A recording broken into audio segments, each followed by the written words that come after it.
Bonjour à toutes et à tous, moi c'est Gabrielle et moi c'est Sophia, bienvenue sur Confluence. Alors aujourd'hui on va parler d'un sujet complexe.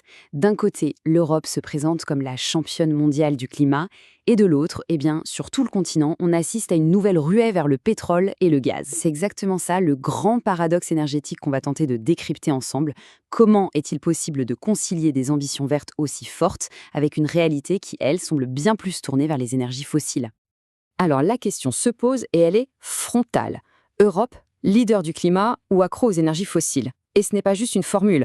La réponse, en fait, elle va déterminer non seulement l'avenir climatique du continent, mais aussi sa sécurité et sa stabilité économique pour les décennies à venir. Allez, on plonge dans les faits pour y voir plus clair. Commençons par le commencement, si on peut dire.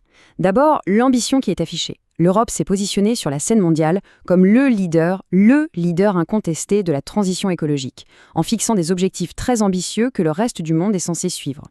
Ça, c'est le visage public de l'Europe, celui qu'on connaît tous. Des discours forts dans les sommets sur le climat, des milliards investis dans les énergies renouvelables, et puis cette volonté martelée d'atteindre la neutralité carbone. C'est l'image du leader vert, une image bien ancrée. Oui, mais ça, c'est la vitrine. Maintenant, passons de la parole aux actes. Et c'est là, vous allez le voir, que le tableau se complique sérieusement et qu'il révèle une réalité qui contredit presque point par point cette belle ambition verte. Parce que loin des discours officiels, la réalité du terrain, elle est très différente. On voit une vague de nouveaux projets d'exploration, d'exploitation d'hydrocarbures qui déferlent littéralement sur l'Europe. Là, le décalage entre les paroles et les actes est pour le moins flagrant. Et attention, ce n'est pas un phénomène isolé, loin de là. Quand on regarde la carte, ça va du nord au sud. Des géants historiques de l'énergie comme la Norvège ou le Royaume-Uni, mais aussi de nouveaux acteurs en Méditerranée. C'est un véritable élan à l'échelle du continent. Ça ressemble bien plus à une stratégie coordonnée qu'à quelques initiatives éparses. La question, évidemment, c'est comment expliquer un tel revirement ? Pour le comprendre, il faut revenir sur l'événement qui a absolument tout bouleversé, qui a rebattu toutes les cartes pour le continent. Cet événement, c'est bien sûr la guerre en Ukraine. Ça a été un électrochoc. Du jour au lendemain, la priorité numéro 1 n'était plus la transition climatique à long terme, mais la survie énergétique, là, tout de suite, à court terme. La nécessité vitale de se sevrer du gaz russe a poussé les gouvernements à chercher des alternatives, n'importe lesquelles, et surtout très vite. Alors, le premier réflexe a été d'importer massivement du gaz naturel liquéfié, le fameux GNL, en particulier des États-Unis. Mais comme le souligne très justement le commissaire européen Thierry Breton, ça ne peut pas être une solution miracle. Pourquoi ? Parce que c'est plus cher, ça crée de nouvelles dépendances, et puis l'impact climatique est loin, très loin d'être neutre. Du coup, la conséquence logique pour beaucoup de pays, ça a été de se dire « et si on regardait ce qu'on a chez nous ?» Maintenant, il faut prendre un peu de hauteur et élargir la perspective. Quelles sont les conséquences mondiales de cette tendance européenne ? Pour ça, on va s'appuyer sur les données d'un organisme qui fait autorité, l'Agence internationale de l'énergie. L'ENSE, c'est vraiment la référence en la matière. Elle modélise plusieurs scénarios et ces scénarios nous donnent une idée très claire des futurs possibles en fonction des décisions qu'on prend ou qu'on ne prend pas aujourd'hui. Et ce que nous montrent ces scénarios, honnêtement, ça fait réfléchir. On voit un écart qui est assez inquiétant.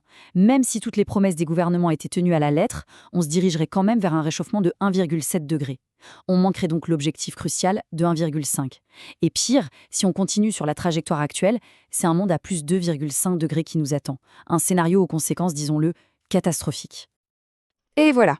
Comme si l'équation n'était pas déjà assez complexe, un facteur assez inattendu vient encore tout compliquer. Une sorte de joker qui pourrait bien rebattre toutes les cartes de la transition énergétique. Ce joker, c'est l'explosion, le véritable boom de l'intelligence artificielle. Les data centers qui font tourner l'IA, et plus largement le numérique, sont incroyablement gourmands en électricité. On part d'une fin d'énergie absolument colossale et qui arrive au pire moment. Car pour y répondre rapidement, la solution de facilité, ce sont les énergies fossiles, qui sont mobilisables tout de suite, ce qui creuse encore un peu plus le fossé avec nos objectifs climatiques. Tout ça, finalement, nous amène à la conclusion. On est face à un dilemme profond, un exercice d'équilibriste à très haut risque, où chaque décision a des conséquences majeures et potentiellement irréversibles. En fait, l'Europe est prise au piège d'un véritable cercle vicieux. La recherche de la sécurité énergétique à court terme nous pousse vers les fossiles. Cette utilisation des fossiles aggrave la crise climatique. Et cette instabilité climatique, à son tour, va créer de nouvelles crises géopolitiques et économiques, ce qui rendra notre sécurité encore plus précaire. C'est une boucle dangereuse et très difficile à briser.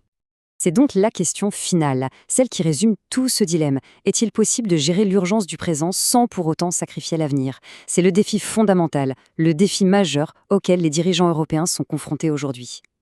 On est à un moment charnière. Les choix qui sont faits en ce moment ne vont pas seulement définir le paysage énergétique de demain, mais aussi et surtout le monde qu'on laissera aux générations futures. La question reste donc grande ouverte. L'Europe choisira-t-elle la sécurité immédiate ou la survie à long terme? Merci beaucoup de nous avoir suivis. Si cette analyse vous a intéressé, n'hésitez pas à vous abonner et à nous laisser un commentaire. À très bientôt sur Confluence.